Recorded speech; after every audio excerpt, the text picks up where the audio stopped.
దేవుని నామానికి మహిమ కలుగును గాక. కొద్ది సమయం దేవుని యొక్క వాక్యంలో, మన విశ్వాస జీవితంలో దేవుని యొక్క వాక్యంలో నుంచి మన బ్రతుకును పరీక్షించుకుందాం. మనం నేర్చుకుంటున్నటువంటి కొన్ని బలహీనమైన శారీరకమైన పరిస్థితులు, అంటే శరీరాన్ని మనం ఎంత అదుపు చేసినప్పటికీ ఆ శరీరం మన మీద ప్రభుత్వం చేయటమే కాకుండా శరీర అంతర్భాగాలలో అది సుఖనివాసం చేయగలిగేటువంటి స్థాయికి అది మనల్ని ఇబ్బంది పెట్టి నిలవబెట్టేస్తుంది. రెండవదిగా, అది మన దగ్గర ఉంటే పర్వాలేదు, మన ద్వారా నెమ్మదిగా అంటువ్యాధి వలె మన కుటుంబానికి, మన సమాజానికి, మొత్తానికి సహవాసాన్ని కూడా అంటిస్తుంది. అది చాలా పెద్ద బలహీనత. ఆ బలహీనతలన్నిటినీ మనం నెమ్మదిగా మార్చుకోవటానికి దేవుని దగ్గరికి వచ్చి దేవుని యొక్క మాట వినటం ద్వారా మాత్రమే మన విశ్వాసంలోనికి స్థిరపరచబడతాం.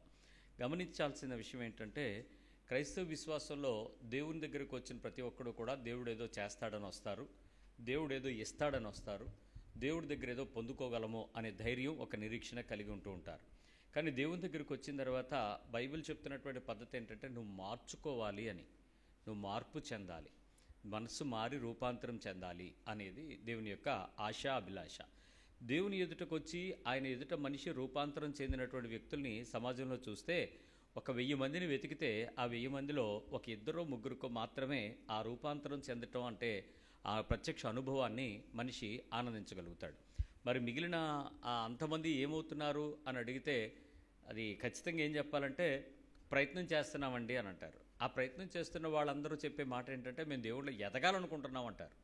నిజానికి దేవుళ్ళో ఎదగడం అంటే లోకంలో నుంచి మనం దూరంగా మారటం, లోకానికి దూరంగా జరగటం, లోకాన్ని అసహించుకోవటం, దాని యొక్క ప్రేమించే పద్ధతుల్లోంచి దూరంగా ఉండగలగటం, నేర్చుకోగలగటం. మరి ఆ పరిస్థితుల్లో నిజంగా ఎంతమంది మీ మార్పు చెందుతున్నాము అనేటువంటి మాట మనకి ఎప్పుడు తెలుస్తుందో తెలుసా? మన ఇంటిలోనే ఏదైనా సందర్భం వచ్చినప్పుడు కొట్లాటో గలాటానో, ఆ అరుపులు కేకలు విరోధమైన పద్ధతులు వచ్చినాయి అనుకోండి, అప్పుడు మన ఇంట్లో తక్కువ భక్తి కలిగిన వ్యక్తి ఎక్కువ భక్తి కలిగిన మనల్ని సవాల్ చేస్తాడు. ఏమని? ఇదేనా నువ్వు చర్చికి వెళ్ళి నేర్చుకునేది?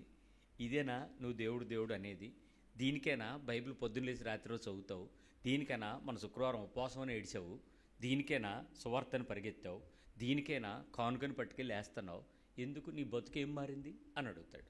ఇతర దేవుళ్ళ దగ్గరికి వెళ్ళే వాళ్ళు ఎవరైనా ఇలాంటి మాట్లాడడం చూసారా? అసలు ఆలోచన లేదు. ఎందుకంటే వాళ్ళు మారుస్తారు అనేటువంటి విషయం లోకానికి తెలియదు. అక్కడికి వెళ్ళిన తర్వాత మనం దేవుడిని ఏమరచచ్చు.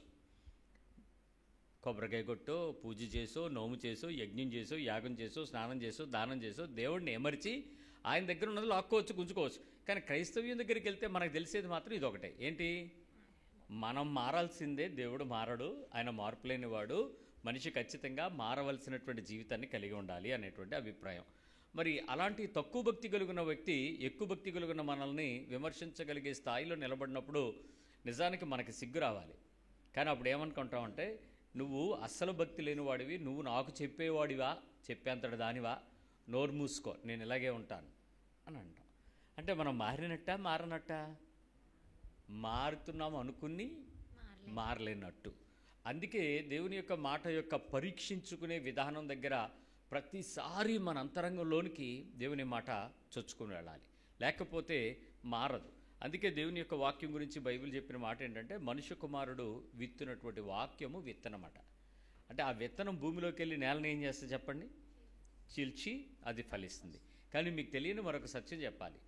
కొన్ని విత్తనాలు మొక్కలుగా రూపాంతరం చెందిన తర్వాత వాటిలో చాలా ప్రాముఖ్యమైన, చాలా ప్రశస్తమైన, చాలా విలువైనటువంటి పనులు జరిగిస్తాయి.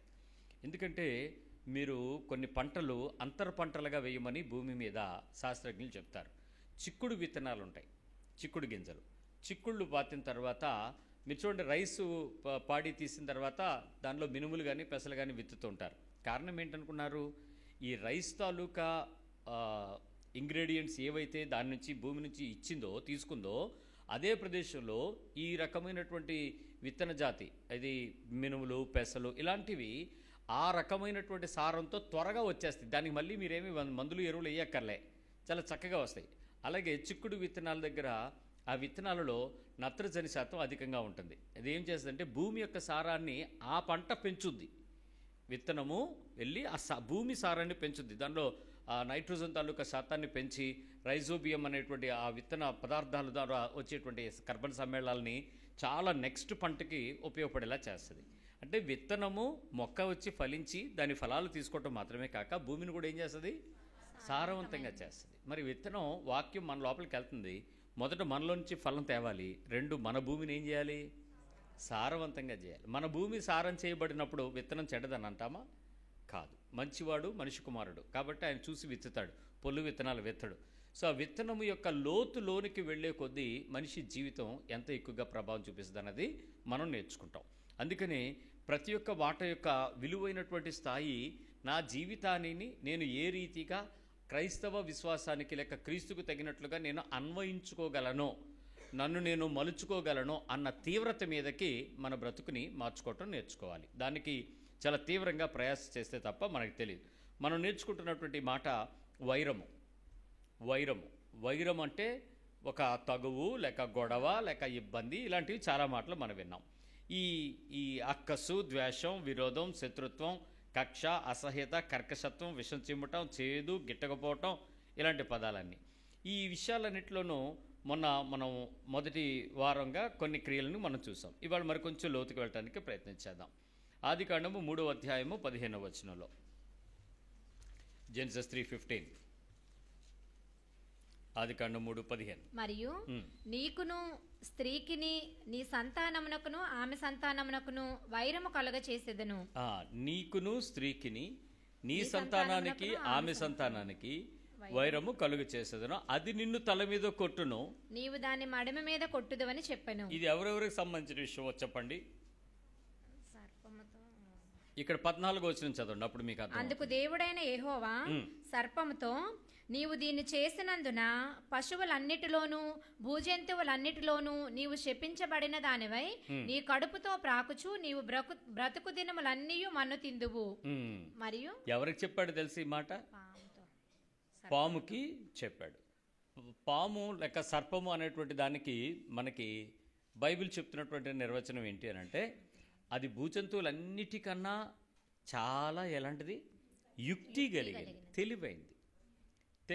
మొదట్లో అది సహజ సిద్ధంగా 2 కాళ్ళ మీదే, అన్ని 4 కాళ్ళు లేక 2 కాళ్ళ మీద జీవించేటువంటి ఒక సాధారణమైన జంతువు. అయితే దేవుని యొక్క ఆలోచనను ముందుగా పసిగట్టగలిగిన, దేవుని ఉద్దేశాలు గ్రహించగలిగిన, పరిస్థితులను అంచనా వేయగలిగిన విషయాలపై ఏదైనా ఉన్నట్లయితే దాని మీద కొన్ని రకాలైనటువంటి అనుభవాలను ఊహించగలిగినటువంటి వ్యక్తులను తెలివిగలిగిన వారు అని అంటారు. తెలివితేటలంటే మీకు ఏదైనా ఉదాహరణకి నా చేతిలోనే 2 కాయిన్స్ పెట్టుకుని ఇలాగని దేనిలో ఏదుందో చెప్పండి, అది తెలివితేటలా? అదృష్టం. నువ్వు ఏదో ఊహించి చెప్తావు, గెస్ వర్క్. తెలివితేటలు అంటే ఏంటి? ప్రతి విషయం మీద ముందుగానే దానికి సంబంధించిన విషయాలపై కొంత అవగాహనను తెచ్చుకోగలిగి, చూపు ద్వారా కానీ, చెవి ద్వారా కానీ, అంటే వినికిడి ద్వారా కానీ, అనుభవం ద్వారా కానీ, ఆలోచన ద్వారా కానీ, ఊహ ద్వారా కానీ, ఉద్దేశంలో కానీ, పరిస్థితులను గమనించడం కానీ, ఆ సందర్భంలో జరుగుతున్నటువంటి వ్యక్తుల కదలికలు కానీ అన్నిటినీ స్టడీ చేస్తూ దాని మధ్యలో ఒక చక్కటి నిర్ణయాన్ని అతి త్వరగా తీసుకోగలగటం ఒక ప్రత్యక్షత, ఆ తెలివితేటలు. దీనికి కొన్నిసార్లు పుస్తకం దోహదపడుతుంది, అంటే బుక్ నాలెడ్జ్ ఉపయోగపడుతుంది. మరికొన్నిసార్లు మంచి శిష్యరికం ఉపయోగపడుతుంది, అంటే మంచి గురువుగారి దగ్గర వాళ్ళు కంటిన్యూగా ఉన్నట్టు ఆ శ్రేష్ఠుల యొక్క జ్ఞానుల యొక్క సహవాసం జ్ఞానులుగా చేయబడుతుంది. మరికొన్నిసార్లు మంచి పెంపకం, మంచి ప్రదేశాల్లో వారు పెరిగినట్లయితే, మంచి దృక్పథంలో పెరిగినట్లయితే వారికి ఆ రకమైన తెలివితేటలు కలిగినటువంటి ఏర్పడతాయి. తరువాత మంచి సహవాసం, మంచి స్నేహితులతో పాటు మంచి తెలివైన వ్యక్తులతో ఉన్నట్లయితే వారి పక్షం నుంచి వీరు కూడా కొన్ని తెలివితేటలు రాణించుకోగలుగుతారు. ఇవన్నీ తెలివితేటలు. ఇలాంటి తెలివితేటలంట అన్ని జంతువులకి ఇవ్వలేదు, కానీ దేవుడు ఒక దానికి పెట్టాడు. ఎవరికి? పాముకు పెట్టాడు.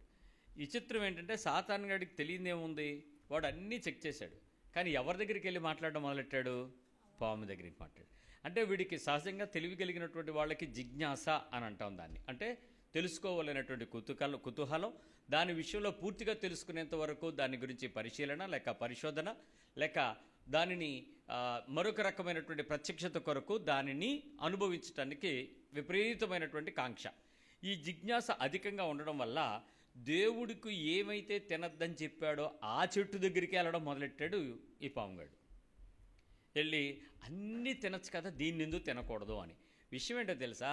తినకూడదు అనేటువంటి విషయం మనకి ఆదాము దగ్గరికి వచ్చినప్పటికీ అవ్వని ప్రశ్నించింది వాడొచ్చి, తినకూడదు అని మీకు ఎవరైనా ఏమైనా చెప్పారా అని అడిగాడు. 3వ అధ్యాయము ఆదికాండము 1వ వచనం చూడండి. దేవుడైన యెహోవా చేసిన సమస్త భూజంతువులలో సర్పము యుక్తి గలదై ఉండెను.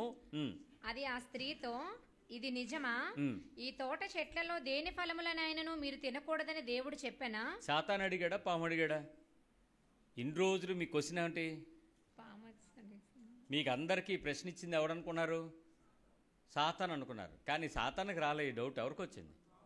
పాముకే వచ్చింది. అప్పటికి సాతాను గడు పాము మీదకి ఎక్కలే, పట్టలే, దిగలే. డైరెక్ట్గా డౌట్ ఎవరికి వచ్చింది? ఎందుకు వచ్చిందో తెలుసా?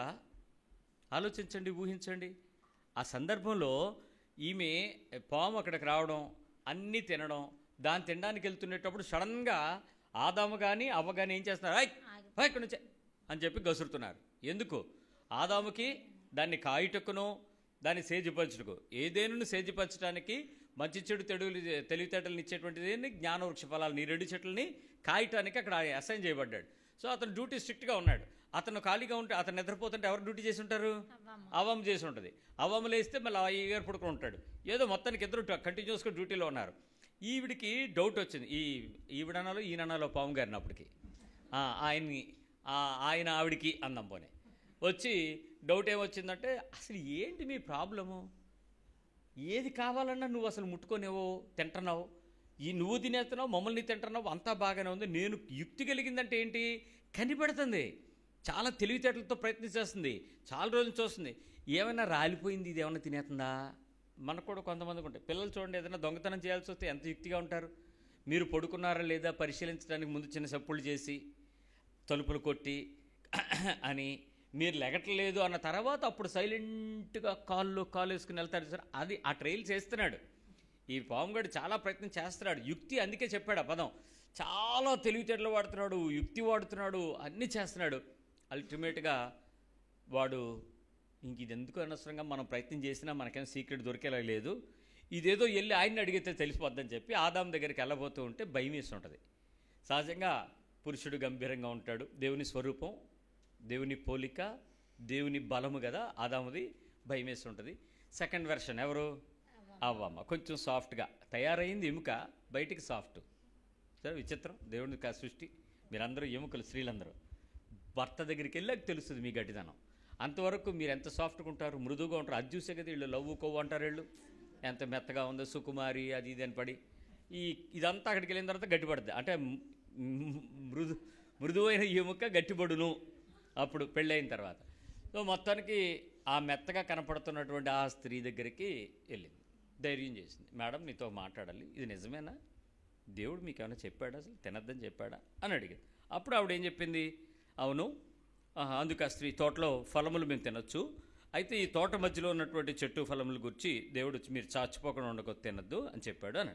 అందుకు సర్పము, మీరు చావనే చావరు, ఏలైనగా మీరు వాటిని తిని దినమున మీ కన్నులు తెరవబడననియు మీరు మంచి చెడ్డలను ఎరిగిన వారై దేవతల వలె ఉందురనియు దేవునికి తెలియనని. సో ఇక్కడ స్పష్టం ఏంటంటే, ఈ యుక్తి కలిగినటువంటి దీనికి జరిగించినటువంటి ఈ పని. మీరు ఇక్కడ ఎక్కడైనా సాతాను గురించినటువంటి పదం ఉందా? ఇలా సాతాను వచ్చాడు, సాతాను ప్రేరేపించాడు, సాతాను జరిగిందని ఏమైనా ఉందా? లేదు. పేతురు పత్రికలో సమాధానం ఒకసారి రండి, దానికి ఆయన చక్కటి వివరణ మనకిచ్చాడు.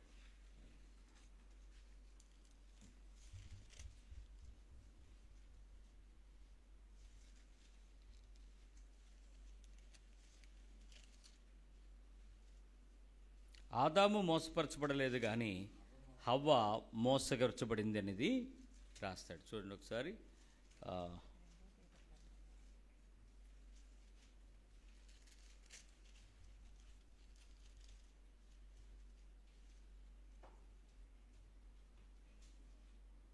కింద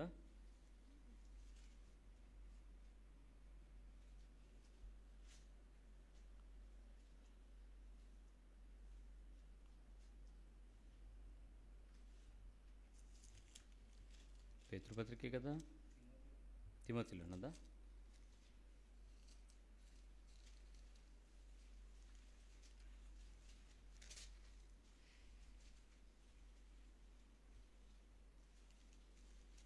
చూడండి ఎక్కడ. మొదటి తిమోతి 2:14. ఓకే. మరియు yes. ఆదాము మోసపరచబడలేదు మరియు కానీ క్షమించండి, మొదటి తిమోతి 2:14 మరియు ఆదాము మోసపరచబడలేదు కానీ స్త్రీ మోసపరచబడి అపరాధములో పడెను. ఇక్కడ ప్రాబ్లం ఏంటంటే మోసం చెయ్యటంలో యుక్తి కలిగినటువంటి ఆ పాము ఒక చిన్న పని చేసింది. ఆ చేసిన దానిని ఇక్కడ దేవుడు దాన్ని తప్పుగా చూశాడు. ఆమె మోసగించబడింది, ఆమె తినేసింది. ఆమె తినేసిన తర్వాత తీసుకొచ్చి ఏం చేసింది, తన ఒక్కతంటి తింటే మంచిది కాదని చాలా మంచి అవ్వమ్మ తన భర్తకు వచ్చి దాచి తీసుకెళ్ళి ప్రేమగా, పిల్లలందరూ తినేసిన తర్వాత కూడా భర్తకు భార్యలు దాచిపెడుతున్నారా? పెట్టాలి, అది నీతి.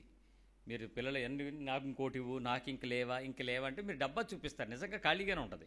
కానీ భర్త రాత్రి వచ్చిన తర్వాత వాసన వస్తూ ఉంటుంది. అప్పుడు పిల్లడు నిద్రలోంచి లెగుతాడు, అమ్మ నాకు లేవన్నావు, డాడీకి అలాగిచ్చావు అని అంటే మన మదర్ తల్లి చేసిన పని మనం కూడా చేస్తాం. సో అది ఆ లక్షణాలు పోవు మనలో. అందుకే సారం, నేల సారం. సో ఇక్కడ చేసింది. సో విషయం ఏంటంటే దేవుడు దాన్ని చూసి సీరియస్ అయినప్పుడు, ఇక్కడ తిట్టినప్పుడు లేక శపించినప్పుడు ఆ పాముకి ఆయన చెప్పినటువంటి మాట మీరు చూసారా? ఏమన్నాడంటే, అందుకు దేవుడైన యెహోవా సర్పముతో, నీవు దీన్ని చేసినందున పశువులన్నిటిలోనూ భూజంతువులన్నిటిలోనూ నీవు శపించబడిన దానివై. ఆగండి, ఎందుకు శపించాల్సి వచ్చింది పాముని అనంటే, ఏ దేవుని ప్రణాళికనైతే తను మోసం చేసి దేవుని దగ్గరకు పొందవలసినటువంటి ఆ మహిమను పొందనివ్వకుండా మానవాళ్ళందరికీ నష్టం కలిగిస్తుంది కదా. అందుకని దేవుడు ఏమన్నాడంటే, నీ తరాలన్నిటిలోనూ నీ జాతి అంతటికీ ఈ మనుషులు అందరికీ వైరం కంటిన్యూ చేస్తాను. నీ ఆదాముగా అవ్వగా ఒక్కదానితో తప్పు చేస్తే ఆ ఒక్కరికే జరగలేదు. మొదటి ఆదాము పాపము కడపటి ఆదాం వరకు తీసుకెళ్ళినట్లే మానవాళ్ళంతటికీ పాపం కంటిన్యూ చేయించడానికి ఈ కారణం అవుతుంది చేసావు నువ్వు. కాబట్టి నీ హోల్ లైఫ్ టైము నీకును స్త్రీ సంతానమునకును, సర్ప సంతానానికి స్త్రీ సంతానానికి మనకేం కలుగుద్దట? వైరము కలుగుద్ది. అప్పుడేం చేస్తుంది? పాము ఎక్కడ కరుస్తుంది? అప్పుడు పాక్కుంటూ వెళ్ళి, మనుషులు భూమి మీదే కదా నడుస్తాం, అందుబాటులో ఉన్న భాగం ఏది?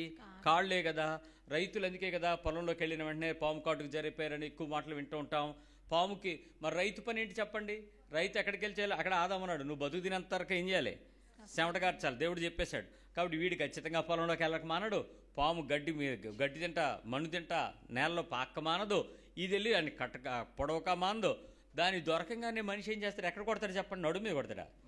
ఫస్ట్ దెబ్బ నడుము మీద కొట్టాలి. పాముని కంగారు పడకండి. నడుము మీద కొడితే ఏమవుతుందంటే అది కదలలేదు. అప్పుడు నెక్స్ట్ స్టార్ట్ కరెక్ట్ కొడితే ఎక్కడ కొడితే చంపాలి దాన్ని? నెక్స్ట్ దాని తల మీదే కొట్టాలి. ఇది ఎప్పటి నుంచి వస్తుంది వైరం?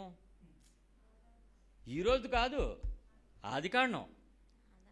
నువ్వు ఉన్నావో లేదో ఆ రోజు, కానీ ఇప్పుడు కొంది కంటిన్యూ అవుతుందా లేదా అంటే నిజంగా ఇప్పుడు మనకు అర్థం అవ్వాల్సింది ఏంటంటే, మిగిలిన ఏ జంతువు అయినా పోన్లే అదే పోద్ది అనుకుంటా. ఒక పాము కనపడంగానే ఏమవుద్ది? 100 మందిలో 90 మంది భయపడి పారిపోతారు, కానీ ఆ 10 మందిలో 8 మంది తెగబడి దాన్ని కొట్టడానికి ముందుకు వచ్చేస్తారండి. అసలు కనపడమే భయం. ఎక్కడ కనపడింది దాన్ని బయటికి గొంతులను తీసేంత వరకు, దానికి పొగపెట్టి బయటికి తెచ్చి దాన్ని బుర్ర పగలగొట్టేంత వరకు నిద్ర ఉండదు. ఎక్కడ దూరింది, ఎక్కడే చూశాను.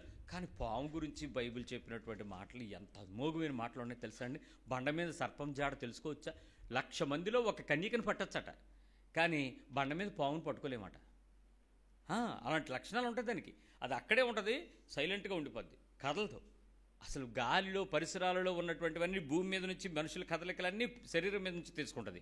నాలిక బయటకు పంపి ఆ ఉష్ణోగ్రతలు, మనుషుల యొక్క తీవ్రతలు, వైబ్రేషన్స్ అన్నీ తీసుకుంటుంది. మొత్తానికి అది మిమ్మల్ని రాత్రి వరకు చిరాకు పుట్టి, మీకే ఆకలేసి కాళ్ళు నొప్పులు పెట్టి నిద్ర వచ్చి వెళ్ళిపోవాలంతే. ఆ తర్వాత సైలెంట్గా జారుకుంటుంది, అది ఎక్కడికో దాక్కుంటుంది. అలాంటి పరిస్థితుల్లో వైరము కలుగుద్ది అనేటువంటి విషయం చెప్పాడు. ఈ వైరం దేవునికి మానవునికి అంత పరిస్థితి అయితే మనకి లేదు ఆ రోజు. కానీ ఈ సర్పములో చేరినటువంటి అపవాది తెలివిగా, జ్ఞానంగా మోసం చేయటం వలన ఈ రకమైన సమస్య మనకి తీవ్రంగా మారిపోయింది. ఈరోజు ఎంత తీవ్రంగా మారిపోయిందో జాతి వైరాన్ని గురించి మనం ఆలోచిస్తే మీరు గమనించండి. అనేకమైనటువంటి వ్యతిరేకతలు కలిగినటువంటి జంతువులు మమేకం అవ్వగలవు. కానీ మీరు ఎప్పుడైనా అంటే మనం ఆధునికమైన ప్రపంచంలోకి వచ్చేసాం, టీవీ ప్రపంచంలోకి మారిపోయాం, కావాల్సిన యుగంలోకి వచ్చేసాం. మనకు కావాల్సినట్లు ఏ చెప్తే చెప్పేస్తుంది, ఆర్టిఫిషియల్ ఇంటెలిజెన్స్ మనకు చూపించేస్తుంది, సినిమాలు టీవీ వాళ్ళు వచ్చేసినాయి. అదర్వైజ్ ప్రకృతికి సంబంధమైనటువంటి జ్ఞానం కలిగిన ప్రతి ఒక్కరికి పాముకి ముంగీస్ అనేది ప్రధానమైన శత్రువు. ముంగీస్ ఎదురు పడితే పాము రెండు భలే ఫైట్లు చేసుకుంటాయండి. పాము ఎంత షార్ప్గా కొట్టగలదో ముంగీస్ అంత చక్కగా తప్పించుకుని దాన్ని కొరకగలదు, దాని కూరలు పట్టుకోగలదు. మనిషికి ఎంత తీవ్రమైన శత్రువుగా పాము ఉంటుందో పాముకి జాతిభేదంగా ఆ ముంగీస్ అనేది కనపడతా ఉంటుంది. నిజంగా ఆలోచించండి, ఎంతటి వ్యతిరేకంగా ఉంటుంది అని అంటే ఈ రెండింటికి మనం ఒకరోజుది కాదు, life time, ever time, continuous, non stop, ever end, never end, అంతే కదా. అంత కంటిన్యూగా ఈ ప్రాబ్లం మనకు కనపడుతుంది ఈరోజు. దేవుని ఎదుట దేవుని పిల్లలకి కూడా ఒక వైరం ఉంది. అందుకే ఆ వైరము అనే పదం ఎక్కడెక్కడ బైబిల్ వాడిందో జాగ్రత్తగా పరిశీలిస్తే కొంచెం లోతైన విషయం మనకు అర్థమవుతుంది. 4వ అధ్యాయము యాకోబు పత్రిక 4వ వచనం చూడండి. దేవుడు మనిషిని ఎంతగా ప్రేమించాడో, ఎంతగా ఆలోచించాడో, ఎంతగా కృపగలిగి పంచాడో ఉంచాడో ఆ కృపను మనం ఎక్కడ పోగొట్టుకుంటామో చెప్తాడు. 4వ అధ్యాయం 4వ వచనం. వ్యభిచారిణులారా, ఈ లోక స్నేహము దేవునితో వైరమని మీరు ఎరుగరా? ఆగండి, సర్పానికి వైరం ఏంటి? ఇప్పుడు పాముకి వైరం ఎవరితో? మనుషులతో. మనుషులు ఖచ్చితంగా అది కాలు మీద పడుతుంది, మనిషి దాన్ని పట్టుకున్నాడు, తల మీద చిత్త కొడతాడు, చంపేస్తాడు. అది చచ్చేంత వరకు ఊరుకోడు. అది ఆఖరికి కదులుతుందంటే కాసేపు కూడా ఆగుతాడు. ఆగి దాన్ని పూర్తిగా చితకొట్టేసి పచ్చడైపోయేలాగా చేసి అమ్మయ్య నేను చంపాను అని ధైర్యంగా గర్వంగా నిలబడతా ఉంటాడు. అలాంటిది మనిషికి దేవునికి కూడా ఒక వైరం ఉంది. ఏంటా వైరం? లోకాన్ని స్నేహిస్తే లోకమును స్నేహించువాడు దేవునికి శత్రువు అవుతాడు. దానికి ఏ రోజు ఎన్ని రోజులు? మొదటి యోహాను పత్రిక 2వ అధ్యాయం 14 నుంచి చదవండి. 1 John 2. చిన్నపిల్లలారా, మీరు తండ్రిని ఎరిగి ఉన్నారు గనుక మీకు వ్రాయిచున్నాను. తండ్రులారా, మీరు ఆది నుండి ఉన్నవాని 15 చదివమ్మా. ఈ లోకమునైనను ఈ లోకాన్ని గాని లోకములో ఉన్నవాటినైనను ప్రేమింపకుడి. ప్రేమిస్తే ఏమవుద్ది? ఎవడైనను లోకమును ప్రేమించిన ఎడల తండ్రి ప్రేమ వానిలో ఉండదు. దేవుడు లోకాన్ని ప్రేమించచ్చు. అయితే దేవుడు లోకమును ఎంత ప్రేమించాడు? ఎంతో ప్రేమించి ఏం చేశాడు? కాగా తన అద్వితీయ కుమారుడైన యేసుక్రీస్తుని నిత్య జీవానికి వారసుడిగా మన కొరకు పంపించి బలియేలాగా చేశాడు. అంటే మనల్ని ప్రేమించద్దని చెప్తున్న దేవుడు, మనం గనక ప్రేమిస్తే దేవుడికి మనం ఏమవుతామట? శత్రు. అందుకే మనకి డౌట్ వచ్చింది ఇప్పుడు. ఏమని?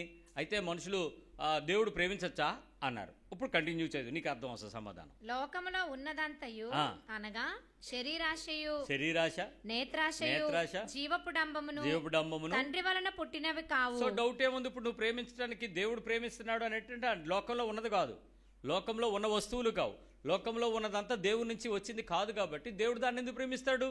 సో లోకాన్ని ప్రేమిస్తున్నాడు అనేటువంటి పదము మనం అనుకున్నటువంటి ఏవైతే ప్రేమిస్తున్నామో వాటికి దేవుడు వ్యతిరేకం అని అర్థం. లోకమునైనను, లోకంలో ఉన్న వాటినైనను, లోకములో ఉన్న వారితోనైనను అనేటువంటి పదాన్ని మనం చూడాలి. ఇప్పుడు చూడండి, లోకంలో ఉన్న వాటిని ఏమేంటి మనం ప్రేమిస్తాం? లోకంలో ఏమేమి మనకి ఇష్టం? లోకం బాగా మనకిష్టమైన వాళ్ళకి ఏమేం కావాల్సి ఉంటుంది చెప్పండి? లోకం బాగా దేవుడి నుంచి లేనివి మీరే చెప్పేస్తారు చెప్పండి. డబ్బులు దేవుడిచ్చాడా, మనం తయారు చేసామా?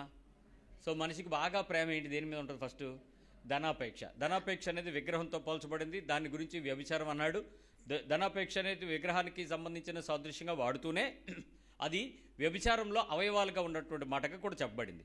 అంటే వ్యభిచారుణులారా అని చెప్పి లోక స్నేహము దేవునితో వైరం అని చెప్పాడంటే, లోకాన్ని స్నేహిస్తున్నటువంటి మనలో డబ్బుకి సంబంధించినటువంటి సమస్యలతో పోరాడుతున్నా, డబ్బుని పంచుకోవాలి, డబ్బుని దాచుకోవాలి, డబ్బుని సంపాదించాలి, డబ్బుని ఎలాగైనా తెచ్చుకోవాలి అనేటువంటి తపన, ఈ ఉద్యోగంలో సరిపోవట్లేదు ఇంకో ఉద్యోగంకి వెళ్ళి తేవాలి, ఇంకో ఉద్యోగం కూడా చేయాలి, పనిలో పని పార్ట్ టైం ఇది చేయాలి, అదే చేయాలనేటువంటిది తపన.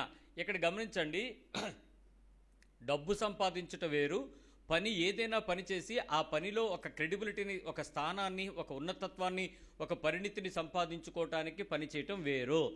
డబ్బు సంపాదించటం వేరు, ఆ పని విషయంలో అనేకమైన పనులకు తగినట్లుగా నిలబడడం వేరు. ఇప్పుడు స్త్రీ సాధికారత అనేటువంటిది భారతదేశంలో చాలా విపరీతంగా ప్రపంచ దేశాన్ని చూసి నేర్చుకుంటున్నటువంటి ఒక అద్భుతమైనలో జబ్బనాలో తెలియదు, అది అవుతుంది, అది బ్రహ్మాండంగా.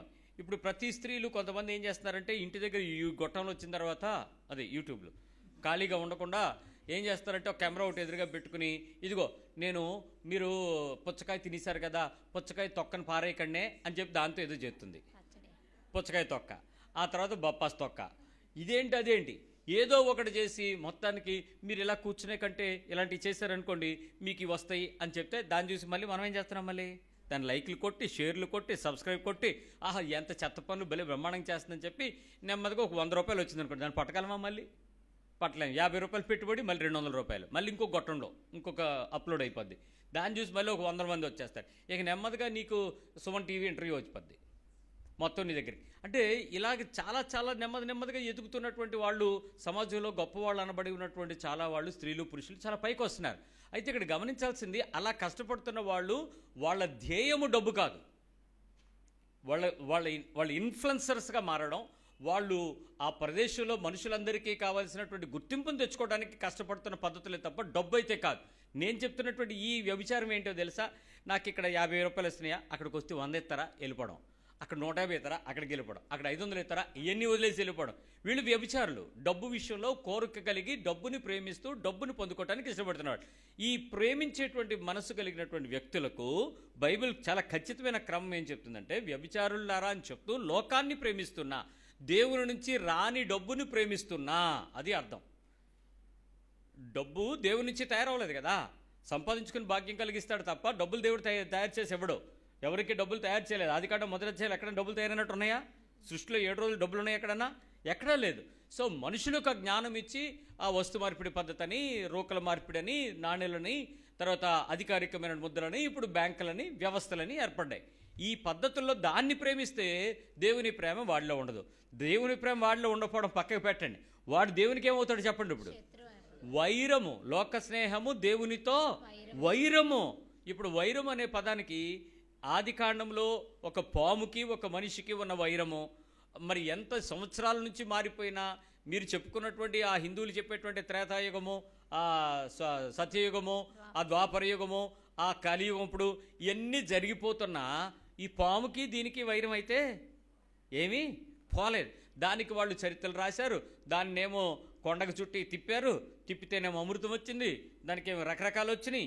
మొత్తానికి ఎన్ని కథలు రాసుకున్నా పాము చరిత్ర అయితే పోలే. అప్పటి నుంచి ఉన్నాయి వాళ్ళ పుస్తకాల్లో కూడా. కారణం ఏంటనుకున్నారు? నాగల చవితి అందుకే వచ్చింది, దానికి పూజ చేసి చంపేద్దామని.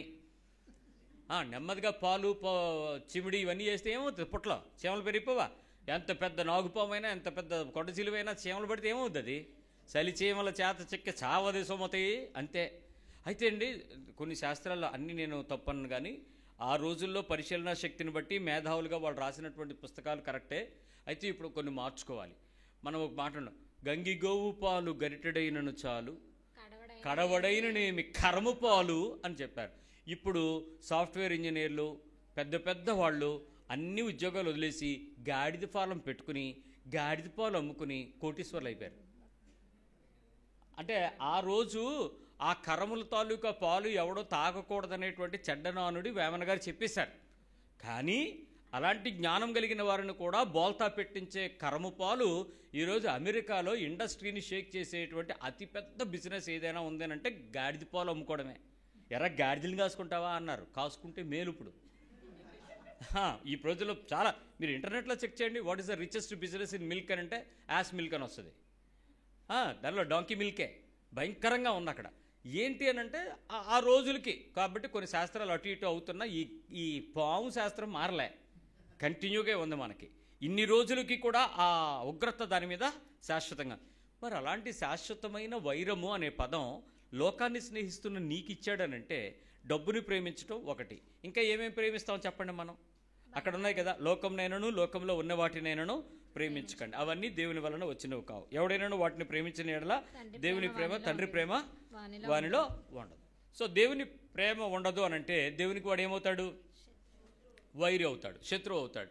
సో ఈ వైరం తెచ్చుకోవటానికి, శత్రువుగా మారాలి అని అంటే నువ్వు లోకానికి సంబంధించిన దేన్నైనా బాగా ప్రేమిస్తూ ఉండాలి. దేవుడు గణపరచాలా, మనుషులు గణపరచాలా? మామూలు మనం అనమాట. మనుషుల్ని ఎవరైనా గణపరచాలంటే ఎవరు గణపరచాలి? దేవుడు గణపరచాలా మనల్ని, మనుషులు గణపరచాలా? కానీ మీరు దేవుని చేత ఘనత కోరుకుంటారా, మనుషుల చేత ఘనత కోరుకుంటారా? సహజంగా ఎవడైనాను దేవుని వలన వచ్చి మొప్పి కోరక, చూడండి ఒకసారి వచ్చిన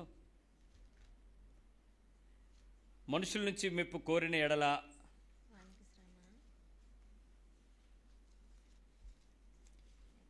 దేవుని ఎదుట శత్రువులుగా మారే వ్యక్తులు వీళ్ళు.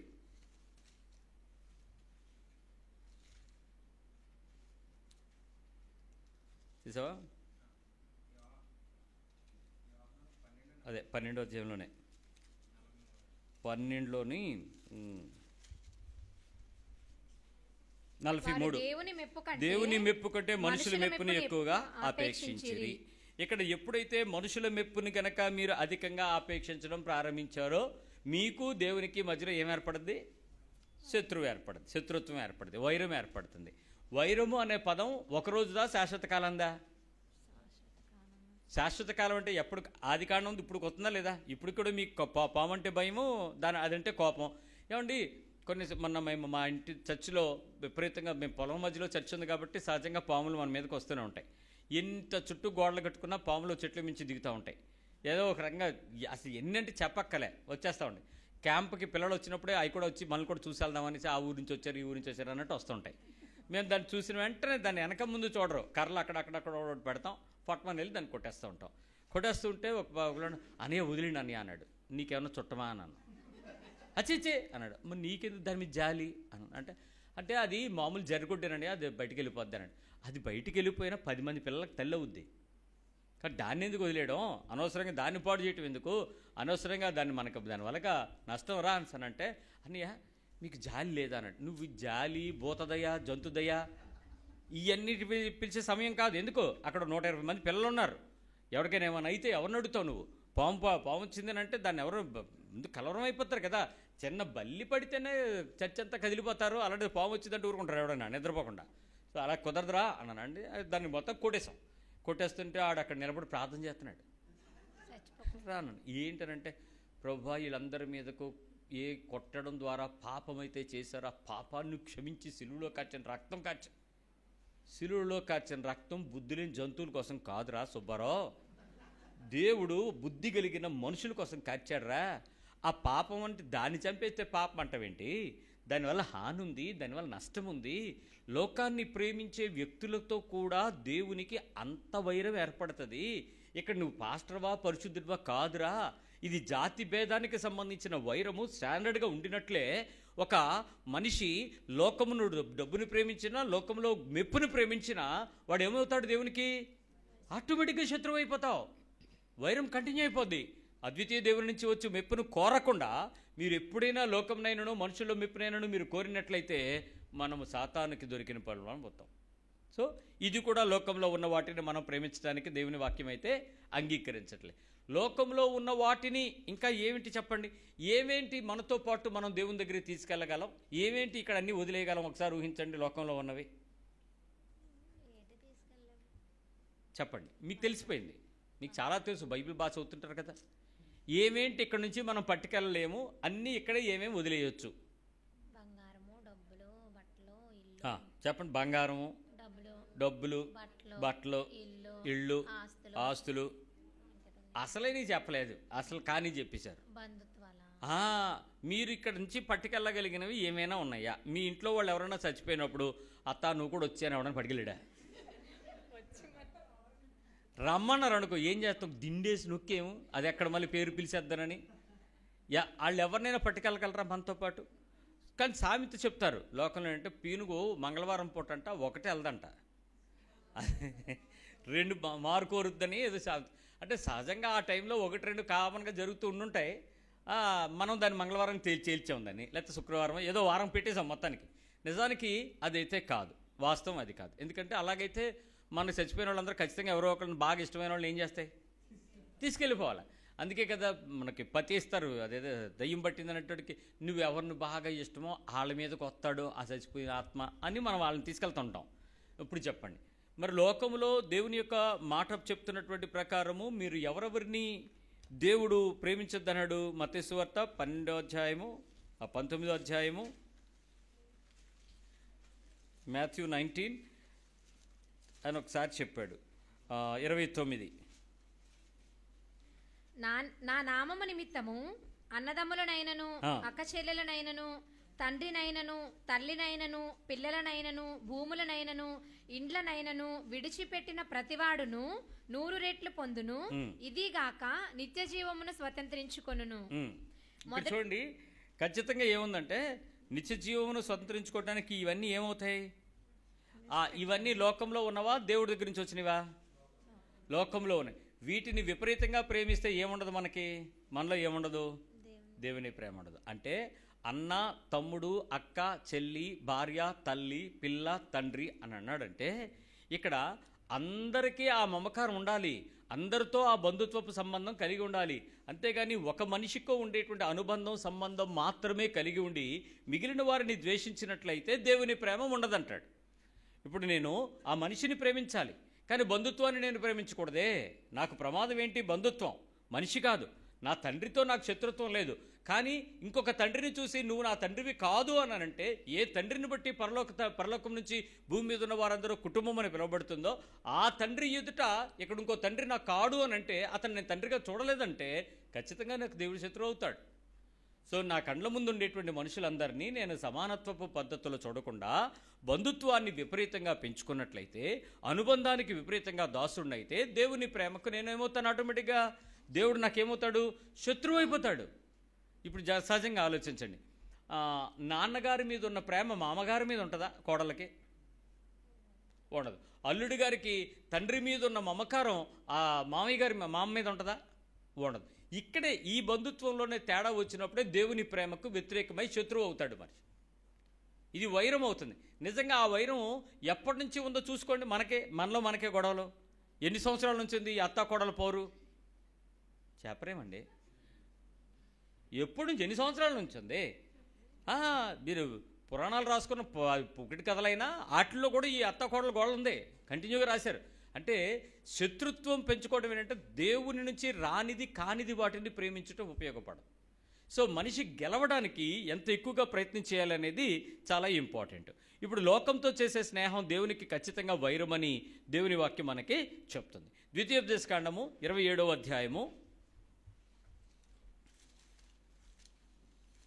డ్యూట్రానమీ 27:24. చాటున తన పొరుగువానిని కొట్టువాడు శాపగ్రస్తుడని చెప్పగా ప్రజలందరూ ఆమెను అనవలెను. చాటున నిర్దోషికి ప్రాణహాని చేయుటకు లంచము పుచ్చుకొనివాడు శాపగ్రస్తుడని చెప్పగా ప్రజలందరూ ఆమెను అనవలెను. ఇక్కడ మనిషి యొక్క శత్రుత్వం గురించి చెప్పబడినటువంటి విషయాల్లో ఒక మనిషిని చాటుగా చేస్తే ఎలాంటి పరిస్థితుల్లో దేవుడు కోపగించుకుంటాడో, దేవునికి వ్యతిరేకమైన శత్రువు అవుతాడు అనేటువంటి విషయాన్ని ఇక్కడ మనం చూస్తున్నాం.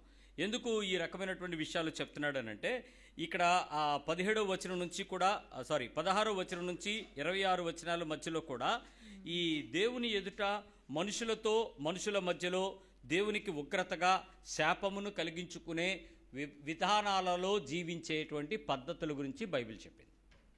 సో ఇక్కడ తప్పు పనులు చేయటానికి వీల్లేదు. ఇలాంటి పొరుగువానితో ఒక వ్యక్తిని ఆపేక్షించి, కోరి, పట్టుకొని, అనుభవించి, ఆనందించి, సుఖించి, సంతోషించి, గాయపరిచి, చంపి, బాధపెట్టి, దుఃఖపెట్టి ఈ అనుభవాలకు శిక్షలు ఖచ్చితంగా దేవుడు ఇస్తాడు అని చెప్తున్నాడు. అంటే అలాంటి మనిషిని చేసేటువంటి వ్యక్తిని దేవుడు ఏమని చూస్తాడు? అతన్ని శత్రువుగా చూస్తాడు.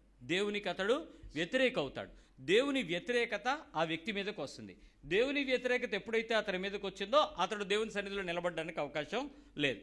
అంటే లోకాన్ని ప్రేమించే నీవు లోకాన్ని స్నేహించటానికి ప్రయత్నం చేస్తే, లోకంలో ఉన్న వాటిని ప్రేమిస్తే, లోకంలో ఉన్న వస్తు సంబంధమైన మానవ సంబంధమైన అనుబంధాన్ని ప్రేమిస్తే ఖచ్చితంగా దేవునికి వాడు ఏమవుతాడట? శాపగ్రస్తుడు అవుతాడు. అంటే వైరం కలిగి ఉంటాడని చెప్తుంది. ఎఫ్సి పత్రికలో 4వ అధ్యాయంలో 31వ వచనం కూడా మనకి దానికి సపోర్ట్ చేస్తున్న స్టేట్మెంట్ ఉంటుంది. Ephesians chapter 4 4:31. సమస్తమైన ద్వేషము, కోపము, క్రోధము, అల్లరి, దూషణ, సకలమైన దుష్టత్వమును మీరు విసర్జించుడి. ఇవి ఎందుకు విసర్జించాలో తెలుసా? ఆ కింద వచ్చి నేను చెప్తాడు. ఒకని ఎడల ఒకడు దయ కలిగి కరుణా హృదయులై క్రీస్తునందు దేవుడు మిమ్మల్ని క్షమించిన ప్రకారము క్రీస్తునందు దేవుడు మనల్ని క్షమించిన ప్రకారము మీరును ఒకరినొకరు క్షమించుడి. ఇప్పుడు ఎక్కడ ఏ విషయంలోనైనా లోకాన్ని స్నేహించేటువంటి మనలో ఈ విషయాలు ఉంటాయి. ఏమేంటి? ద్వేషము, కోపము, క్రోధము, అల్లరి, తిట్లు, దూషించుట, సకలమైన దుష్టత్వం. ఇవి ఎలాంటి పరిస్థితుల్లోనైనా లోకమును ప్రేమించేటువంటి వ్యక్తుల లోపల ఇన్బిల్ట్ అయ్యే లక్షణాలు ఇవి ఉంటాయి. ఈ లక్షణాలు మీకు ఏమేమి తెలుసు ఒకసారి చూడండి. ఏమేంటున్నాయి ఇక్కడ? కోపం తెలుసా లేదా? వచ్చు. ద్వేషం తెలుసా లేదా? తెలుసు. పాత కోపం ఇప్పుడు వరకు బానకుండా ఉన్నది ఏదైనా ఉందా మీకు ఎవరి మీద? ఎప్పుడైనా టైం దొరికితే బుర్ర మీద వేసేద్దాం అన్నట్టు, దొరికితే తిట్టేద్దామని పట్టుకుని కేకలేసేద్దాం, ఎలాగైనా ఈసారి నా కంటికి కనపడలాడు, నాకు దొరకాలాడు, నీ ఏం చేస్తా అన్నారా? క్రోధం ఉన్నట్టే. ఎప్పుడుది కాదు అది, ఎప్పుడుదో. నీ చిన్నప్పటి నుంచి కూడా కొన్నిసార్లు ఉండి ఉంటాయి. ఎప్పుడో కోపాలు, ఇప్పుడు కూడా టైం దొరికితే పగదీర్చుకుందాం అనేటువంటి పరిస్థితి మనకుంటే అది క్రోధం ఉన్నట్టే. అల్లరి తెలుసా? పిల్లలు చేసేది అల్లరి కాదండి. పిల్లలు మనల్ని ఏడిపించడానికి చేసేది కాదు. అది మీకు నచ్చకపోతే అది మీరు అల్లరని పేరు పెడతారు. అల్లరి చేయటం అని అంటే దీనికి ఏం పేరు పెట్టాలంటే, ప్రజలు ఒక జాతర చేస్తున్నారు. జాతర అంటే పండగ లేక ప్రజలందరినీ సమకూర్చుకుని చక్కటి కార్యక్రమాలు వేసుకున్నారు. మీరు వెళ్ళి మీరు ఎందుకు అల్లరి చేస్తున్నారు అన్నారు అనుకోండి, వాళ్ళు మిమ్మల్ని కొట్టరు. వాళ్ళు ఏం చేస్తారు? డ్యాన్స్, బేబీ డ్యాన్స్ వేసినా, నాగిని డ్యాన్స్ వేసినా, కరసం చేసినా, తప్పిటిగుళ్ళు వేసినా, డ్యాన్సులు వేసినా, ఈ పనులన్నీ వాళ్ళకి ఏంటి? ఆర్గనైజ్డ్ కార్యక్రమాలు కదా. మీరేదో భక్తిపాళ్ళు ఎక్కువైపోయి మీకు అదేం కనబడుతుంది? గోల అల్లరమ్మా, సౌండ్ సిస్టమ్ ఎలా పెట్టేశారమ్మా, ఎంత గోల చేస్తారు ఏంటమ్మా? నీకు అల్లరైనంత మాత్రంలో వాళ్ళకి అది ఆత్మ. ఎంత గొప్పగా జరిగితే అంత గొప్ప ఆత్మీయత. కానీ దానిలో జరిగే అల్లరి ఒకటి ఉంది. ఆ జాతరలో జరిగే అల్లరి ఏంటి? ఒకరిని కొట్టడానికో, ఒకరిని చంపటానికో, ఒకరిని బలహీనపరచడానికో టీమ్గా ప్లాన్ చేసి అలాంటి గ్రూప్ ఈవెంట్లు మధ్యలో చేస్తారు. అప్పుడు ఎవడు కొట్టాడో తెలియదు, ఎవరు దెబ్బేసారో తెలియదు, తొక్కిసలాట్లో చేసేయటం. ఇది అల్లరి. అంటే ఇండైరెక్ట్గా ప్రీ ప్లాన్డ్గా సందర్భాన్ని వెతుక్కుని దానికి కావాల్సిన అనుకూల పరిస్థితులను సిద్ధపరిచి అలాంటి దగ్గర మనం వెళ్ళి మన చెయ్యి పై చెయ్యటం అల్లరి. ఇంకా అల్లరియు దూషణ అంటే తిట్టడం. మనకి తిట్లు సహజంగానే వస్తాయి. కరెంటు పోతే వస్తాయి, గ్యాస్ అయిపోతే అవుతాయి, ఇంట్లో మిషన్ పని చేయకపోతే అవుతుంది, మన చేతిలోనే తిరిగే కారో బండో సైకిల్ టక్కన ఆగిపోతే మీ మీద మీకేం వస్తుంది తిట్లు. ఈ రకమైనవన్నీ మనకు తెలుసు. దూషణయు సకలమైన దుష్టత్వం. ఇది మామూలు దుష్టత్వం కాదు. దుష్టత్వం అంటే చాలాసార్లు విన్నాం మనం. అంటే ఒక చెడుదాన్ని ప్రేమించడానికి కావాల్సినటువంటి బలహీనత. ఇవన్నీ మన లోపల దేవునికి శత్రువుగా మారడానికి కావలసిన ఇన్బిల్ట్ లక్షణాలు. వీటిని తొలగించుకున్న మార్పు దేవుడు మన నుంచి కోరుకుంటాడరా. దీన్ని ఎంతగా క్లెన్స్ చేసినా, శుభ్రపరిచినా, మరి త్రిబులెక్స్ సంస్కారవంతమైన సబ్బే వాడతావో, లేకపోతే అవాక్ అయ్యారా అన్న టైడే వాడతావో, లేకపోతే మరక మంచిదే అన్న రిన్నే వాడతావో, ఏది వాడినా కాదా అది సర్ఫ్ ఎక్సెల్ వాడతావో, ఏది వాడి కడుక్కున్నా ఆఖరికి నువ్వు దేవుని మందిరంలోకి వచ్చేసి యేసు ప్రభు రక్తమున మనస్సాక్షిని అని రాగాలు తీసినా అది నీకు సరిగ్గా కడగబడకపోతే నువ్వెవరికి శత్రువు? దేవునికి శత్రువు. మరి ఇన్ని సంవత్సరాల నుంచి వస్తున్నా ఇవి మనకు పోయినాయండి మనలోని అంటే ఏంటి అని అడగాలి కదా. అంటే ఏంటో తెలిసిపోయింది కదా. ఇప్పుడు అవి పోలేదంటే ఏంటి దాని అర్థం? సరిగ్గా ఎక్స్పైరీ లిక్విడ్లు, ఎక్స్పైరీ సబ్బులు అని వాడుతున్నామా? మరి యేసుప్రభు రక్తం అయితే అప్డేటెడ్ కదా, అది ఎక్స్పైరీ డేట్ లేని పరిశుద్ధత కదా. మరి ఎందుకు మనలో ఇంకా బలహీనతలు మనలో ఉన్నాయనంటే మనం దేవుని ఎదుట శత్రువుగా మారడానికి తయారవుతున్నాం అనే విషయం చెప్పాలి. ఇక్కడ ఒక మాట మీకు గట్టిగా నొక్కి చెప్పాల్సిన విషయం ఒకటి చెప్తాను. ఎప్పుడైనా మీరు ఎవరినైనా మాటలతో గట్టిగా పట్టుకుని తిట్టి గాయపరిచి బాధపడితే సంతోషించాలి అని మీ మనస్సు కోపం చల్లారద్ది అని మీకు ఎవరి మీదైనా ఉందా? దొరికినాక తిట్టేసి, అరిచేసి, కేకలేసేసి, బిగించేస్తే. కానీ నిజం చెప్పనా, మీరు తిట్టకుండా కూడా శాంతించవచ్చు. కానీ తిట్టకపోతే శాంతి పూర్తి శాంతి కాదు, అశాంతి. పూర్ణశాంతి కాదు, హాఫ్ శాంతి, అపరిపూర్ణ శాంతి. ఎలా వస్తుంది? అది దొరికితే మరి ఎలా ఉంటుంది చెప్పండి. ఈసారి నిజంగా ఆడిని అడిగేసి, కడిగేసి, తిట్టేసి, అరిచేసి, కేకలేసి దొరికితే ఖచ్చితంగా మాటలతో గాయపరచాలి అనే తపన నీకు కలిగి ఉండదు. నేను మళ్ళీ చెప్తున్నాను, ఈ వైరం అనే పదానికి అర్థం ఏంటంటే అవతల వాడికి ఏదో అయ్యింది అని తెలిసిన వెంటనే నీ శత్రువుకి అయ్యో అయ్యో అలాగయిందా అన్న ఫీలింగ్ రాకుండా మంచి పని అయింది, నా కొడుకు నా చేతిలో అవ్వాల్సిందే అనిపిస్తుంది. అనిపించి ఆడు చెడిపోయినా కూడా నష్టపోయినా కూడా చచ్చిపోకుండా బతుకుంటే మళ్ళీ నీ తరపున కూడా ఒక ముట్టికాయో ఒక రాయో ఒక దెబ్బో ఒక కొట్టడమో చేసేసి అమ్మయ్యా అని అవతలవాడు పూర్తిగా గాయపడి బాధపడిపోయేంత వరకు కూడా అది కళ్ళారా నువ్వు చూస్తే తప్ప నీ లోపల ఆ శాంతి ఆ సంతృప్తి అనేది రానివ్వని అనుభవము వైరం. ఆ వైరము యొక్క శక్తి ఎంత గొప్పగా ఉంటుందంటే ఖచ్చితంగా అవతలవాడు డ్యామేజ్ అయ్యాడన్న విన్న మాట నీకు సంతోషించదో. ఏం చేయాలి చెప్పండి? నువ్వు ఆ పర్సనల్ టచ్ నువ్వు ఉండాలా, ఆ పై మాట నీ మాటే, ఆ కిక్కు నీకే ఉండాలా. ఖచ్చితంగా నువ్వు చేయాలంతే. అవతల వాడికి అయ్యింది అనేటప్పుడు నీకు అయ్యో అన్న ఫీలింగ్ కన్నా ఆహా అన్న ఫీలింగ్ ఉన్నా నా చేతిలో వాడికి రాసి పెట్టుంది. అలా ఎప్పుడైనా ఎవరి గురించైనా గట్టిగా తిట్టాలి, బాధ పెట్టాలి అనేటువంటి ఆనందం, మాటలతో గాయపరచాలి అనేటువంటి తపన నీకు ఎప్పుడైనా కలిగిందా? నిజం చెప్పండి. లేదా? కలగలేదా? ఎప్పుడు కలగలేదా? మీ ఇంట్లో వాళ్ళ మీద కలగలేదా? అనే జోరు ఆ స్పీడ్ అయ్యేంత వరకు కూడా సమాధానం ఉండదు బాడీ. అది అనేసిన తర్వాత కాస్త ప్రశాంతంగా ఉంటుంది. అదే వైరం. అది అనడానికి ఇది సమయమా, ఇది సందర్భమా, అది మనిషా, అది బాధ, దుఃఖమా, వేదన, అవన్నీ ఆలోచించడం. అనాలంతే, ఆ మాట చేత అనిపించాలి అనేది. అయితే దాని కొరకు కొన్ని విషయాలు కొన్ని పనులు చేస్తూ ఉంటాం. దాచుకొని కూర్చుకొని సిద్ధపడి అవకాశాన్ని కల్పించుకునే పద్ధతి. Will wait until our time comes. వాళ్ళు నిదానంగా ఉంటారు, ఓపిక్గా ఉంటుంటారు. ఆ టైం దొరికినప్పుడు అప్పచెప్పితే కానీ తృప్తి ఉండదు. అనేయాలంతే, ఆ మాట అనేయాలంతే. మీరు పిల్లల్లో ఈ ప్రాబ్లం చాలా ఎక్కువగా మీరు చూస్తుంటారు. అంటే తల్లు నుంచి మీ నుంచి అది వెళ్ళింది అని మీరు తెలియక మీ పితరుల కష్టార్జిత స్వాస్థ్యం అది బయట నుంచి రాదు. మీరు జనరల్గా ఏం చేస్తారో చెప్పనా, పిల్లలు వాళ్ళకి రాయ్ తీయొద్దు, చూడొద్దు, చేయొద్దు, చెందొద్దు, తిరగొద్దు, ముట్టుకోవద్దు, తినొద్దు, తాగొద్దు, పడుకో అని మీరు ఎలా నిందించండి. ఆడికి ఎప్పుడు దొరుకుతాడా అని చూసి టక్కని చూడగానే నన్ను వద్దన్న నువ్వెందుకు తిన్నావు అని టక్కని అడిగేస్తారా లేదా? ఎంతమంది ఉన్నా అనేస్తారా లేదా? ఆ లక్షణం ఎక్కడదనుకున్నారా? కృపావరం. మీరు చేతులుంచితే మీ పిల్లల మీదకి వెళ్ళిన అభిషేకం. నూనె కుమారుడైన యెహోషువ మీదకి మోసే పెడితే ఆయన ఏమో జ్ఞానాత్మపూర్ణుడు అయ్యాడు. మనం పెడితే ఏమైంది? శత్రుఆత్మపూర్ణుడు అయ్యాడు. మన పిల్లల మీదకి వచ్చింది శత్రువు ఆత్మ. అప్పుడు మీకనిపి ఒరే నువ్వు నా కొడుకువా నా శత్రువా? వైరం. ఈ లక్షణం నీ లోపల నుంచి వెళ్ళిన వైరం, అది నీలో నుంచి వచ్చిందే, అది వదలదు, నిన్ను వెంటాడుతూ ఉంటుంది. పోనీ నువ్వు వదిలేద్దాం అనుకున్నా ఆ సందర్భాలు నీ మనసులో ఏం చేస్తుంటాయి? కొమ్మరి పురుగు మట్టిని తొలుసుకుంటూ బయటకు వచ్చినట్టు నిన్ను కూడా తొలుస్తూనే ఉంటుంది. నీకు ఆ ప్రశాంతత ఇవ్వదర్రా, ఆ బలహీనత అంతే. ఆ వైరం అనేది అవతల మనిషిని డ్యామేజ్ చేస్తే తప్ప అది మనశ్శాంతిగా నిద్రపోదు. ఖచ్చితంగా చెప్పాలంటే మీ ఇంట్లో ఎక్కడైనా చెదపురుగుల్ని ఒక 4 పెంచండి. చెదపురుగులండి, టర్మైట్స్ 4 పెంచండి చాలు. అవి 1 సంవత్సరం లోపు కోటి కానీ 2 కోట్లు కానీ అయిపోతాయి. 1 కోటి కానీ 2 కోట్లు కానీ 1 సంవత్సరం లోపు నువ్వు జాగ్రత్తగా మీ ఇంట్లో ఎక్కడైనా చెక్కల దగ్గర పెంచితే, పుస్తకాల దగ్గర కనుక పెంచితే 1 ఇయర్ లోపు సిమెంట్ గోడలు తప్ప ఈ ఇంట్లో నువ్వు ఉండడానికి తినడానికి పనికిరాని అల్యూమినియం స్టీలు తప్ప, గాజు తప్ప మిగిలి ఏం తిని పెడతాయి. ఏం చేస్తాయి? చెద మామూలు గుంచుతాయా? నువ్వు ముట్టుకున్నది బాగానే ఉంటుందండి, నువ్వు దాన్ని ఇలాగ వెళ్ళి ఇలాగ అనుకోగానే దబేర్మని కూలిపోతాయి. అన్ని బయట షెల్ఫ్లు నీట్గా ఉంచితే లోపలంతా చేద.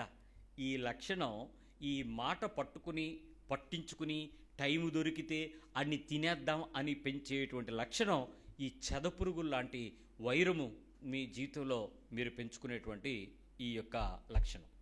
మనిషి దొరికితే పట్టుకుని తినేద్దాం ఎలాగైనా అనంటే, పాపం నేనే పెంచుతున్నాను కదా అని మా ఇంటిని ఏమన్నా క్షమిస్తాయా?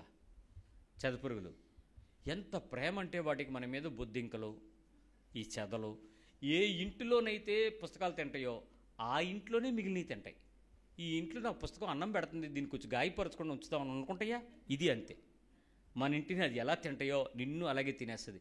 మీకు చూసుకోండి, ఆ మనస్సుతో అది అయ్యేంత వరకు కూడా మీకు ఎలాగైతే మనశ్శాంతి ఉండదో, ఇది దాచుకుని కూర్చుని కష్టపడి సిద్ధపడి అవకాశాన్ని కల్పించుకుంటావో, ఆ సందర్భాల్లో దానిని పాడు చేసుకునేటువంటి లక్ష్యము నీ లోపల వైరపు లక్షణం. అది ఎవరితో శత్రుత్వం? ఇప్పుడు నేను అలాంటి పని నేను చేస్తున్నాను అని అంటే నేను ఆటోమేటిక్గా ఎవరికి శత్రువు అవుతున్నాను? ఇప్పుడు నాకు దేవుడికి నాకు డైరెక్ట్ శత్రుత్వం ఏం లేదు, కానీ నా శత్రువు లక్షణాలు నేను ప్రేమించడం వలన నేను ఇప్పుడు ఎవరికి శత్రువు అవుతున్నాను? దేవుడికి శత్రువు అవుతున్నాను. ఈ లక్షణాలన్నీ ఎవరివి? అపవాది లక్షణాలు, సాతాను లక్షణాలు, శరీర క్రియలు, అది లోకానుసారమైన పద్ధతులు. వీటిని నేను ఎక్కువగా ప్రేమించడం వలన అల్టిమేట్గా నేను దేవునికి వ్యతిరేకమైన శత్రువుగా మారిపోతున్నాను. సో ఇప్పుడు దేవుని ఎదుట శత్రుత్వాన్ని నేను తగ్గించుకుందామని ఎంత తపన పడినా, ఎంత ప్రయత్నం పడినా, ఎంత ప్రాధేయపడినా, ఎంత ఆశ కలిగినా, నా శత్రువు తాలూకా లక్షణాలు నా లోపల ఈ రకమైనటువంటి మాటలతో గాయపరిచేటువంటి పద్ధతులు కలిగినటువంటి పరిస్థితులు ఉంటూనే ఉంటాయి. దీనిలో చాలా ప్రధానమైన బలహీనత ఏంటంటే నిందారోపణ. ఒకసారి చెప్పండి నోటితో, మీ పక్కవాళ్ళకి చెప్పండి, నిందలు ఆరోపించుట. ఈ నిందని ఆరోపించేటప్పుడు బలహీనమైన మాటలు కానీ, పౌరుషమైన మాటలు కానీ, గట్టి పదాలు కానీ వాడుతూ ఉంటాం నిందారోపణ చేయటం. ఎవరు ఎక్యూజరు ఎక్కువగా? సాతానే కదా నిందారోపణ చేస్తాడు. ఇప్పుడు మనం కూడా ఏం చేస్తున్నాం? మనకు కూడా చూడండి, మన ఇంట్లో 10 మందే నివసించిన, 10 మంది ఎందుకులేండి, 4 నివసించినా, 3 నివసించినా, 2 నివసించినా, ఆళ్ళల్లో ఆళ్ళకే ఈ నిందారోపణ ఉంటుంది. నేను ఇంకో మాట కూడా చెప్పాలి, నువ్వు ఒకవేళ సింగులర్ అయినా నీ మీద నీకు నిందారోపణ ఉంటుంది. ఒంటరిగా ఉన్నా కూడా నా కర్మ, నా దరిద్రం, నేనే, నాకు ఎలాగ అవ్వాల్సిందే, ఇవే నిందారోపణలు. ఇవి ఏ పదం దొరికినా, ఏ సందర్భం దొరికినా, ఏ అవకాశం దొరికినా అవతల వ్యక్తిత్వాన్ని కానీ, మనిషిని కానీ, సందర్భాన్ని కానీ పట్టుకుని ఎప్పుడైనా పౌరుషమైన ఆ హీనమైన ఆ కఠినమైన పదాలను మనం వాడామంటే ఖచ్చితంగా మనకి లోకాన్ని ప్రేమిస్తున్నటువంటి లక్షణం సాతానుదని, దాని వలన నేను దేవునికి వైర్యంగా మారుతున్నానని, దేవునికి నేను దీవించడానికి, దేవుని చేత దీవించబడడానికి నేను అర్హతను కోల్పోతున్నానని నాకు అర్థం అవ్వాలి. ఈరోజు చాలామంది ఇంత ప్రార్థన చేస్తున్నామండి, ఇంత మందిరంకి వస్తున్నామండి, ఇన్ని కార్యాలు చూస్తున్నామండి, ఎందుకు సార్ దేవుడు మా జీవితంలో కార్యం చేయట్లేదు అని అంటే, నువ్వు లోకాన్ని ప్రేమించే మనసు నీ దగ్గర పెట్టుకుని నువ్వు దేవునికి శత్రువు అయ్యావని ఎవడు చెప్తాడు నీతో? అప్పుడు మీరు అనొచ్చు, నా దగ్గర డబ్బులు ఉన్నాయా, నా దగ్గర బంగారం ఉందా, నా దగ్గర వెండి ఉందా, నా దగ్గర ఏమున్నాయండి? ఏమీ లేవండి. ఏమీ లేవు. కానీ ఈ నిందారోపణ కలిగించుకునేటువంటి, మనుషుల్ని పట్టుకోవాలనుకునేటువంటి, మనుషుల్ని పట్టి పీడించాలని ఏ రకమైనటువంటి దుఃఖం కలిగించే సాతాను తాలూకా లక్షణం ఉంది కదా, ఆ జాలు నీకు దేవుని చేత దీవెన అయిపోవడానికి, దేవుడు నిన్ను బంధించడానికి. నిన్ను వల్ల నీ పొరుగువాడిని, ఇది ఒకటే దేవుడు అండి. నీ పొరుగువాడిని నువ్వు ఇంకేదైనా రకంలో ఈ పూటకు అనేయాలి, ఈ పూటకి తిట్టియాలి, ఈ పూటకి అరిసేయాలి, ఈ పూటకి కేకేసేయాలి, ఈ పాటికి అనుమానించాలి, ఈ పాటికి నిందించాలి, ఈ పూటకి ఏ చిన్న ప్రాబ్లం అయినా ఏం చేయాలి? నేను మా యూత్కి ఇచ్చాను చిన్న అసైన్మెంట్, ఏం చేస్తే మీకు కోపం వస్తుంది అని అంటే వాళ్ళు బోల్ కారణాలు రాశారండి, మంచి కారణాలు రాశారు. నేను చేయమన్న పని నేను చేయకపోతే మా మమ్మీకి కోపం వస్తుంది అన్నాడు ఒకడు. అప్పుడు నాకు అర్థమైంది, నువ్వు చేయమన్న పని ఎందుకు చేయకుండా ఉన్నావు అని అంటే, నాకు చేయడం ఇష్టం లేదు, ఆవిడ చేయమన్న పని నాకు ఇష్టం లేదు అన్నాడు. మరి నీకు ఇష్టం లేకపోతే మరి తిట్లు తినాలి కదండి, అందుకే కదా నాకు కోపం వస్తుంది అంటున్నాడు. కోపం ఎవరి లక్షణం? దేవునిది. దేవునికి ఇన్బిల్ట్ కోపం మంచి కోపం, అది. ఇది చెడ్డ కోపం. ఇది ఎవరిది? సాతాన్. ఇప్పుడు నువ్వు సాతాన్ నువ్వు ప్రేమిస్తే నువ్వు దేవునికి ఏమవుతావు? శత్రువు అవుతావు. మరప్పుడు నిన్ను దేవుని పక్షంగా సమాధానం కలిగించి ఆత్మాభిషేకాన్ని నీకు ఎలా ఇస్తాడనుకున్నారు? రాదు. సో జీవితకాలం సంవత్సరాలు మార్పు లేకుండా ఆత్మీయతలో అనిశ్చలంగా బ్రతుకుతున్నాడు క్రైస్తవుడు అని అంటే just because of the only reason, నువ్వు సాతాను సంబంధించిన ప్రతి లక్షణాన్ని, లోకాన్ని ప్రేమించే నువ్వు ప్రేమించట్లేదని చెప్పుకుంటూ లోకాన్ని ప్రేమించేటువంటి సాతానుగాడి తాలూకా లక్షణాలను నువ్వు ప్రేమిస్తున్నావు. సో ఇది ప్రమాదకరమే. ఇంకొక మాట కూడా చెప్తాను, మీలో ఎప్పుడైనా మాట్లాడేటప్పుడు మీరు బూతులు మాట్లాడినా, గతం మాట్లాడినా, కించపరిచి మాట్లాడే మాటలు మాట్లాడినా కూడా ఇది కూడా దేవునికి వ్యతిరేకం కలిగించేటువంటి, వైరము కలిగించేటువంటి వైరి యొక్క లక్షణం, శత్రువు యొక్క లక్షణం.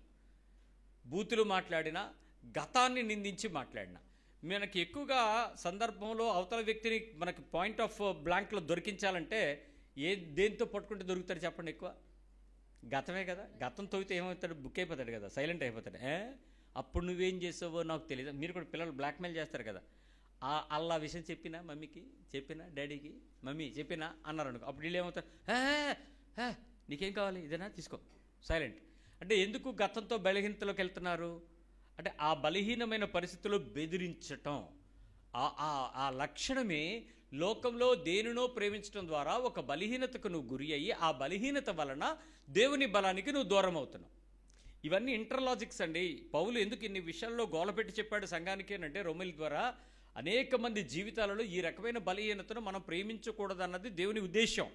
మనిషి ఎంత గొప్పగా మార్పు చెందాలనుకుంటున్నాడో ఆ మనిషికి దేవుడు శత్రువుగా కాక మిత్రుడుగా ఉండాలని కోరుకుంటున్నాడు. అందుకు కుమారుడిగా మన దగ్గరికి పంపించాడు. దేవుడిగా పంపలే, దేవతగా ప్రత్యక్షం అవ్వలే. సముద్రం చీల్చుకునో, మట్టిలో నుంచి మొలిసో, కొండలో నుంచి బయటికి వెళ్ళిపోడో, నేను ఇక్కడ ఉన్నాను బయటికి తీయండిరా అని పిలవలే.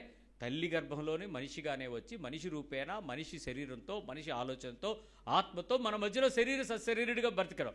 అందువల్ల ఈ బూతులుగా బాధించే మాట్లాడినా, గతం కించపరిచే మాటలు మాట్లాడినా కూడా మనము తిట్టుట ఆ పద్ధతుల ద్వారా దేవునికి శత్రువుగా మారగలిగేటువంటి లక్షణం మనకి ఆ వైరంలోనికి మనం తెచ్చుకుంటున్నాం.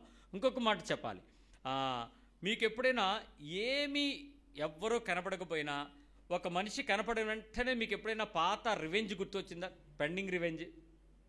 ఎప్పుడైనా ఇంతకు మునుపు వాళ్ళు మనల్ని ఎంతంత చేశారో, ఎంతంత హాని చేశారో, ఏమేం చేశారో, అసలు నిజంగా మీకేం తెలుసు, నాకు తెలుసు అని ఏమైనా గుర్తులు వచ్చినాయా? ఏమన్నా రివర్స్ వచ్చిందా? వచ్చాయా లేదా? వచ్చాయి కదా. నాకు నిన్నే ఒక కొత్త విషయం తెలిసింది. అప్పుడే నాకు బాధ అనిపించింది. ఆయన నన్ను పిలిచి, మీరు పలానా కదా అని అడిగాడు. కార్ పార్క్ చేసి లాక్ చేస్తుంటే లాక్ అవ్వలేదు డోరు. ఏంటి లాక్ అవ్వలేదని డిక్కీని అన్నీ చెక్ చేసుకుంటూ వస్తుంటే నన్ను గమనిస్తూ ఇలా రండి అన్నాడు. ఎవడ్రా బాబు ఇలా ఉన్నాడని దగ్గరికి వెళ్ళాను. మీరు పలానా అన్నాడు. అవునండి అని. మీరు నాకేం చేస్తారో తెలుసా అన్నాడు. తెలియచారని. ఆ ఊరు నాది కాదు, సడన్గా నాకు కనపడి ఎవడంటే తెలియచారంటే, నేను మర్చిపోలేకపోతున్నానండి, మిమ్మల్ని చూడగానే గుర్తొచ్చింది అన్నాడు. అంత గౌరవంగా మాట్లాడుతున్నాడు. అవతల మనిషిలో లేదు, సైలెంట్గా ఉన్నాడు, కానీ మాటల్లో మాత్రం సీరియస్గా ఉంది. సరే సార్ చెప్పండి పని, మరి ఇప్పుడు నేనేం చేయగలను అన్నాడు. చేయగలిగింది ఏముందండి, కాలం దాటిపోయింది అన్నాడు. సరే చెప్పండి అన్నాడు. మీరు చేసినటువంటి నష్టం వల్ల నేను ఎంత గాయపడ్డానో తెలుసా?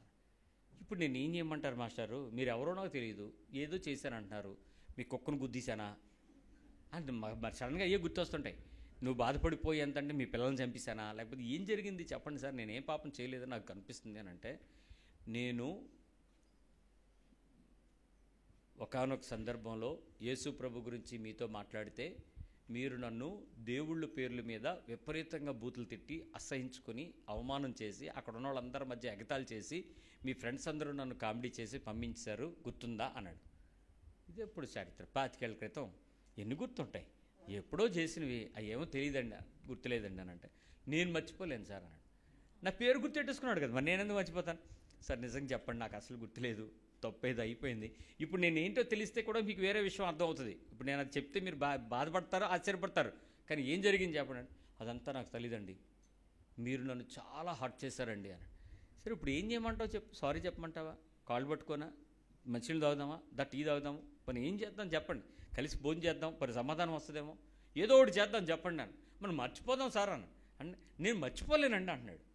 పోనే రండి ఇలా కూర్చోబెట్టి తిట్టేండి, 4 తిట్లు తగ్గిపోద్దేమో అంటే, తిట్టలేను సార్ నేను.